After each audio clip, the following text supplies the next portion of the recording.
অনুব্রতর office থেকে অভিষেক out.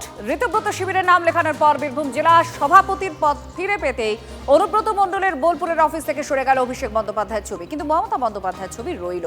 এই মুহূর্তে এক্সক্লুসিভ ছবি আপনাদের দেখাচ্ছি। অভিষেক বন্দ্যোপাধ্যায়ের ছবি সরিয়ে দেওয়া হয়েছে, কিন্তু মমতা বন্দ্যোপাধ্যায়ের ছবি আছে। এটা হচ্ছে অনুব্রত মণ্ডলের অফিস, আর অনুব্রতর অফিস থেকে আউট অভিষেক।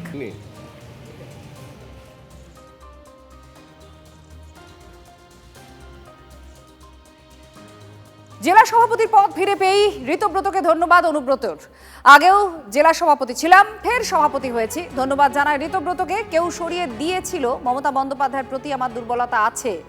আমি কেন ববি, অরূপ, বালু, ঋতব্রতরও মমতার প্রতি দুর্বলতা আছে। শুভেন্দু মমতা বন্দ্যোপাধ্যায়কে শ্রদ্ধা করতেন, নাম না নিলেও ঘুরিয়ে অভিষেককে নিশানা করলেন কেষ্ট। বীরভূমে অন্য কোনো তৃণমূল নেই, সবাই এক, সবাই আমার সঙ্গে, দাবি অনুব্রতর। আগেও তৃণমূলের সভাপতি ছিলাম, আবার সভাপতি। ধন্যবাদ জানাই।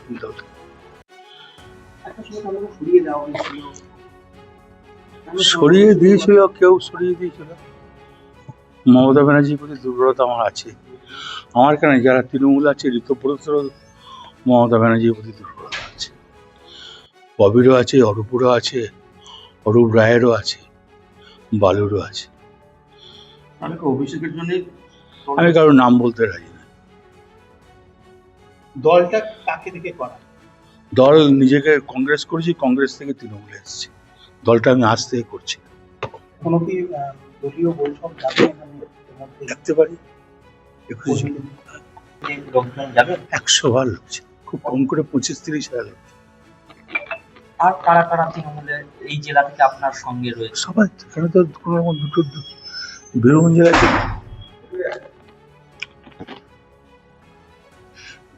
তো দুটো গ্রুপ নেই। বীরভূম জেলায় সবাই এক।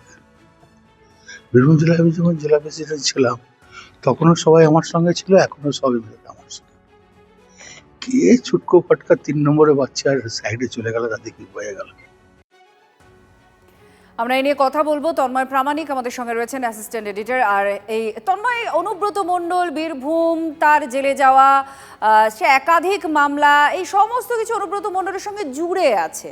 তো হঠাৎ করে তার যে বাইট আমরা শুনলাম, তার যে বক্তব্য আমরা শুনলাম এখন, তাতে কি মনে হয় আগামীতে কি কি পরিকল্পনা করে তার এই পরিস্থিতি বা এই জায়গায় তার আসা? দেখো, একাধিক মামলায় ঝুলে আছেন অনুব্রত। কি কয়লা বলো, পাথর বলো, বালি, গরু পাচার, বিভিন্ন মামলাতে জড়িয়ে আছেন। পাশাপাশি কিছুদিন আগেই সেখানকার যে ওসি ছিলেন লিটন দাস, তাকে কুৎসিতভাবে আক্রমণ, তার পরিবারকে আক্রমণ, হুমকি, এবং সেখানে বলা চলে যে শিলথারির মতো ঘটনা মৌখিকভাবে সেটাও তিনি, তার বিরুদ্ধে অভিযোগ উঠেছিল, সেটা নিয়ে এফআইআর হয়েছিল, সেটা নিয়ে তদন্ত শুরু হয়েছিল, তিনি হাজিরা দিয়েছিলেন, নানান মামলায় জর্জরিত। এবং সেই অনুব্রত মণ্ডল এই হারের পর, মমতা বন্দ্যোপাধ্যায়ের সরকারের, তৃণমূল সরকারের হারের পর একেবারে বলা চলে কোণঠাসা হয়ে গেছিলেন। ধাপে ধাপে ধাপে ধাপে তার যে বিশাল একটা বলা চলে নিরাপত্তা রক্ষীর বহর ছিল, বলা চলে 4-5-6টা গাড়ির কনভয় যেত, সেইটাও সম্পূর্ণ নিশ্চিন্ন হয়ে গেল। বাড়িতে একা, একটি কনস্টেবল শেষকালে কয়েকদিন, সেটিও তুলে নিয়েছে সরকার, একেবারে একা। সেই জায়গায় কোথাও ঘুরে দাঁড়ানোর জায়গা ঋতব্রত তৃণমূলের হাত ধরে কোথাও তিনি মামলা থেকে হয়তো অব্যাহতি পেতে চাইছেন। এবং এখানেও সেই ফ্র্যাকশন, একদিকে শতাব্দী রায়, আশিস ব্যানার্জিরা ছিলেন, অন্যদিকে অনুব্রত মণ্ডল, চন্দ্রনাথ সিনহা, অভিজিৎ সিনহা, এরা সবাই ছিলেন।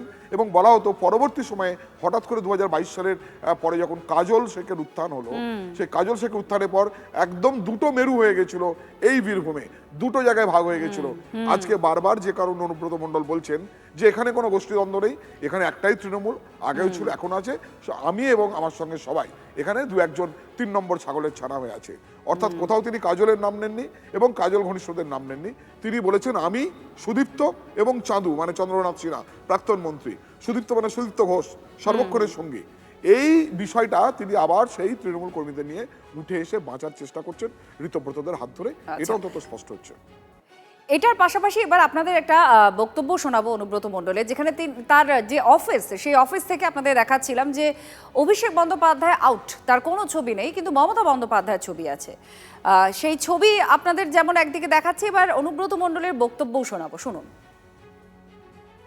আপনি যে রাস্তা দিয়ে আজকে এলেন, দলীয় কার্যালয়, সেখানে অভিষেক বন্দ্যোপাধ্যায়ের সঙ্গে আমরা ছবি তুলি সরিয়ে ফেলা কোনখানে চলেছিল যে রাস্তায় ঢোকার নাম নেই, অফিস আমার চোখে পড়ে না, আমি কোনদিন দেখিনি। আমার সঙ্গে অভিষেক ব্যানার্জির ছবি থাকলে নিশ্চয়ই ছড়াবে না, আপনার চোখে পড়ে না। আমি তো ওই মমতা ব্যানার্জির ছবিগুলো দেখি, ছবি রয়েছে। তারা আমার ছবি রয়েছে, অভিষেকের ছবি কোনো চোখে পড়ে না। মমতা ব্যানার্জির ছবি কি থাকবে? হ্যাঁ, 100 বার থাকবে, কেন থাকবে, আছে তো মমতা ব্যানার্জির ছবি থাকবে। অনেকেই বলছে যে মমতা ব্যানার্জি, যারা মমতা ব্যানার্জি থেকে সরে যাচ্ছে, যারা আমি তো 98 সালে কংগ্রেস ছেড়ে দিয়েছি, আমার বাড়িতে যেন রাজীব গান্ধীর ছবি আছে, ইন্দিরা গান্ধীর ছবি আছে। যতই হোক ছবি চলে না, অটল বিহারী বাজপেয়ীর ছবি আছে, বিধান রায়ের ছবি আছে, পপুলেশনের ছবি আছে।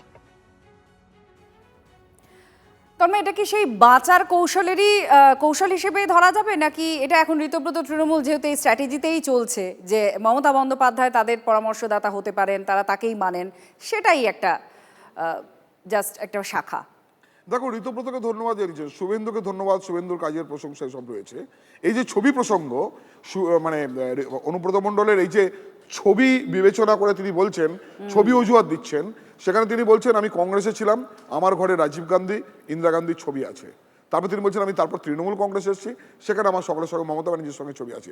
এবং কিছুক্ষণ আগেই তিনি বলেছেন কই মানে ইয়ের সঙ্গে তো আমার কোনো ছবি নেই, অভিষেকের সঙ্গে, সেই ছবি থাকবে কি করে, আমি তো কখনো দেখিনি, বা আমার সঙ্গে কোনো ছবি নেই। আমার সঙ্গে যার যার ছবি আছে তারা তারা এখানে রয়েছে। অর্থাৎ কংগ্রেস ছেড়েছেন, কংগ্রেসের নেতাদের ছবি আছে, পরে তিনি তৃণমূল করেছেন, মমতা ব্যানার্জির ছবি এখনো আছে, তাহলে কি তিনি তৃণমূল থেকে বেরিয়ে গেছেন? তিনি কি ঋতব্রত তৃণমূল? তিনি বলেছেন না, আমি তৃণমূলে ছিলাম, তৃণমূলে আছি, তৃণমূলে থাকবো। হ্যাঁ, আমি ঋতব্রতদের সঙ্গে আছি, মমতা ব্যানার্জির প্রতি আমার দুর্বলতা আছে। এবং এটা বলতে গিয়ে তিনি আবার বলেছেন শুধু আমার নয়, এখানে যারা রয়েছে ববি, অরূপ রায়, বালু মানে জ্যোতিপ্রিয় মল্লিক, ঋতব্রত, এদের মমতা বন্দ্যোপাধ্যায়ের প্রতি দুর্বলতা আছে। শুভেন্দু মমতা বন্দ্যোপাধ্যায়কে হচ্ছে যে তিনি শ্রদ্ধা করতেন, সম্মান করতেন, এমন নানান প্রসঙ্গ টেনে আনছেন। পাশাপাশি শুভেন্দুর প্রশংসা তার মুখে শোনা যাচ্ছে। আর ঠিক এই জায়গাতেই শুভেন্দু অধিকারীর কে নিয়েও তিনি প্রশংসা করেছেন, এটাও আপনাদের আমরা দেখাবো এবং শোনাবো ঠিক কি বলছেন তিনি। আর সেই জায়গায় দাঁড়িয়ে বারবার যেটা চর্চায় আসছে যে অনুব্রত মণ্ডলের অফিস থেকে অভিষেক বন্দ্যোপাধ্যায়ের ছবি সরে যাওয়া, তিনি বলছেন না, কোনো ছবি ছিলই না, তার সঙ্গে ছবি নেই, তিনি দেখেননি। ঋতব্রত যখন কাছে যাচ্ছেন সেই জায়গায় কি বেমানটা শুনতে হবে? কেন বেমান শুনতে হবে? অনেক মানুষ না না, ঋতব্রত তৃণমূল দল করতো, ঋতব্রত তৃণমূল দল করতো। ঋতব্রত যখন আইএনটিসি প্রেসিডেন্ট ছিল গোটা রাজ্যে, তো ওর সঙ্গে আমার রেগুলার কথা হতো। সেই জায়গায় মমতা ব্যানার্জিকে ছেড়ে যখন আলাদা করে বেরিয়ে গেছে, তো মমতা ব্যানার্জি ছাড়লো, কারণ মমতা ব্যানার্জি নিজেই জানে দলটা এই অবস্থা হলো। উনি বলতে পারেন, উনি নেত্রী, উনি যখন ওনার মুখে যা আছে বলতে পারেন, ওনার বলার অধিকার আছে। তাহলে মমতা ব্যানার্জির অস্তিত্ব 100 বার থাকবে। মমতা ব্যানার্জি কালকে এই দলের সুপ্রিম হতে পারে।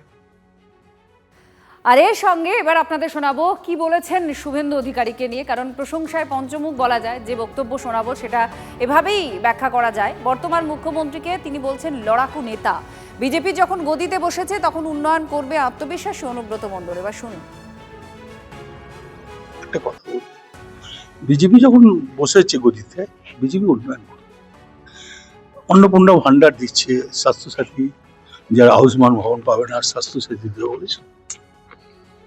বলেছে, তা 100 দিনের কাজের তো নিঃসন্দেহে 100 দিনের কাজ দিয়েছে, যা ভালো কাজ দিয়েছে 100 দিন। দাদা বিজেপি কি ভালো কাজ করছে? এখন নিশ্চয়ই কাজ করছে, নাহলে এখন তো চোখে কিছু খারাপ পড়েনি। মুখ্যমন্ত্রী শুভেন্দু অধিকারীকে কি এখন ও তো খুব লড়াকু ছেলে, ও আজ নয়, কংগ্রেস যখন করতো তখনও লড়াকু, তৃণমূলের থেকে নন্দীগ্রাম থেকে লড়াই করে ও রাজনীতিটা শিখেছে। ওকে নতুন ওর সম্বন্ধে কিছু বলার নেই, আমার জুনিয়র হতে পারে কিন্তু কর্পূর্ত ছেলে। আর পলাতক তৃণমূল নেতাকে আরামবাগ সাংগঠনিক জেলার সভাপতি করল ঋতব্রত তৃণমূল নেতা উত্তম কুণ্ডু তারকেশ্বর পুরসভার প্রাক্তন চেয়ারম্যান। পালাবদলের পর তারকেশ্বর পুর বোর্ড ভেঙে যায়, প্রশাসক বসানো হয় সেখানে, তারপর থেকে তার আর কোনো খোঁজ নেই। জমি লুট, তোলাবাজি, খুনের হুমকি সহ একাধিক অভিযোগ রয়েছে প্রাক্তন এই পুর প্রধানের বিরুদ্ধে। এছাড়াও বহুতল দুর্নীতি, পুরসভার কয়েক কোটি টাকা তছরূপের অভিযোগেও অভিযুক্ত উত্তম কুণ্ডু। চুরি করলে তো ঘর নষ্ট করে যেতে হবে, চোরকে তো লোকে চোর বলবে, চোরকে লোকে কি সাধু বলে কোনোদিন? চুরি করেছে, তৃণমূল মানেই চোর, চোর মানেই তৃণমূল, সমর্থক শব্দ হয়েছে গোটা বাংলার মানুষ রায় দিয়েছে সে তার জন্য, চোর হাটাও বাংলা বাঁচাও। তো চোরের against এ মামলা হয়েছে, পুলিশ ব্যবস্থা নেবে, এটা আইনের শাসন। কেস করেছে, তদন্ত করবে, অ্যারেস্ট করবে, এই বিষয়ে আমরা ঢুকবো কেন? আমরা উন্নয়ন নিয়ে মাথা ঘামাচ্ছি, আমরা মানুষের পরিষেবা নিয়ে মাথা ঘামাচ্ছি। আমরা ভাবছি আগামী দিনে তারকেশ্বরে কি আরো ডেভেলপমেন্ট করা যায়। শ্রাবণী মেলা নিয়ে আমি ব্যস্ত, আপনি দেখতে পাচ্ছেন। ভালো তৃণমূলীদের দলে নেওয়ায় বিজেপির অন্দরেই প্রশ্ন উঠতে শুরু করেছে। যারা জেল খেটেছে, যারা জেল খাটিয়েছে, তাদের সঙ্গে চা খেতে পারবো না বলে বৈঠক এড়িয়েছেন বাঁকুড়ার বিজেপি বিধায়ক নীলাদ্রি শেখর দানা। বৈঠকে ডাকা হয়েছিল তৃণমূলের জেলা সভাধিপতি, পঞ্চায়েত সমিতির সভাপতিরা ছিলেন সেখানে। গণতন্ত্র বিরোধীদের মর্যাদা দিতে হবে, এই প্রতিক্রিয়া কেন্দ্রীয় প্রতিমন্ত্রী সুকান্ত মজুমদারের। আমি জানি না এইসব, আমি এগুলোকে যারা দুদিন আগেও এখানে মিথ্যে মামলা দিয়েছে আমাদের সব কর্মীদেরকে, তাদের সাথে বসে আমি চা খাবার মতো ছেলে আমি নই। তার কারণ আমি 40 বছর বিজেপিটা করি, জন্মলগ্ন থেকে বিজেপিটা করি, বিজেপির জন্মলগ্ন থেকে আমি বিজেপিটা করি। অতএব এরা এই সমস্ত দুর্বৃত্ত যারা সামনে আমাদেরকে এখানে অজিত মুর্মুর মতন আমাদের একজন বিপ্লবী রাষ্ট্রবাদী নেতাকে খুন করেছে, তাদের সাথে আমি মুখোমুখি বসে অন্তত আমি কাজ করবো। দেখুন, আমাদের নেতৃত্বের নিশ্চিত ব্যাপার আছে, সেগুলো সব করবেন তারা, তাদেরকে আমরা সম্মান করি, তাদের নির্দেশে আমি চলছি। কিন্তু আমার নিজস্ব একটা বিষয় থাকে, যে বিষয়টা আমাকে ভাবতে হয়। দেখুন, এটা তা উনি নিজেই বলেছেন, ওনার এটা ব্যক্তিগত চয়েস, কিন্তু আমাদের পার্টির নীতি হচ্ছে আমরা বিরোধীকে বিরোধী মনে করি, শত্রু মনে করি না। আপনি শত্রুর সাথে এক টেবিলে নাও বসতে পারেন, কিন্তু আপনার বিরোধীর সাথে আপনাকে এক টেবিলে বসতে হবে। গণতন্ত্রে বিরোধী স্থান আছে, সেটাকে অন্যান্য রাজনৈতিক দল বা আমরা যাদের বিরোধী ছিলাম তারা অ্যাকনলেজমেন্ট করেননি, কিন্তু আমরা করব। কুকুর মানুষকে কামড়ালে মানুষ তো আর কুকুরকে কামড়াতে পারে না। তারা অ্যারেস্ট হবে, তারা অ্যারেস্ট হবে, তারা বসার চান্সই পাবে না, তারা তো জেলে থাকবে। যারা এই ধরনের অপরাধ করেছে 21 সালে, তারা জেলের ভেতরে থাকবে। কাকে দলে নেওয়া হবে সেই সিদ্ধান্ত কেন্দ্রীয় নেতৃত্বের, কোনো কর্মীর এই নিয়ে চিন্তার কোনো কারণ নেই। ভালো তৃণমূল বিতর্কে মন্তব্য পঞ্চায়েত মন্ত্রী দিলীপ ঘোষের। প্রয়োজন আছে বলেই দলে নেওয়া হচ্ছে, রাজ্যসভায় আমাদের লোক দরকার, কারো নামে অভিযোগ থাকলে পুলিশ পদক্ষেপ করবে, প্রতিক্রিয়া দিলীপ ঘোষের। প্রথম কথা হচ্ছে, আমাদের কেন্দ্রীয় পার্টি সিদ্ধান্ত নিয়েছে যেন কোনো কর্মীর এই ব্যাপারে বেশি চিন্তা করার দরকার নেই। তারা এমপি ছিলেন, এমপি হয়েছেন, আমাদেরও প্রয়োজন আছে নেওয়ার।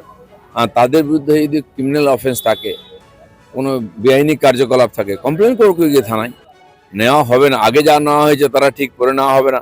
পার্টি সাময়িকভাবে সিদ্ধান্ত নিয়েছে কাউকে নেওয়া হবে না, কিন্তু রাজ্যসভায় আমাদের লোক দরকার। তারা ঠিক করেছেন যে এমপি থাকতে চান, বিজেপির পার্টি হয়ে সাহায্য করতে চান, মোদিজির কাজে সাহায্য করবেন, উন্নয়নে সাহায্য করবেন, তাকে আমরা স্বাগত করেছি।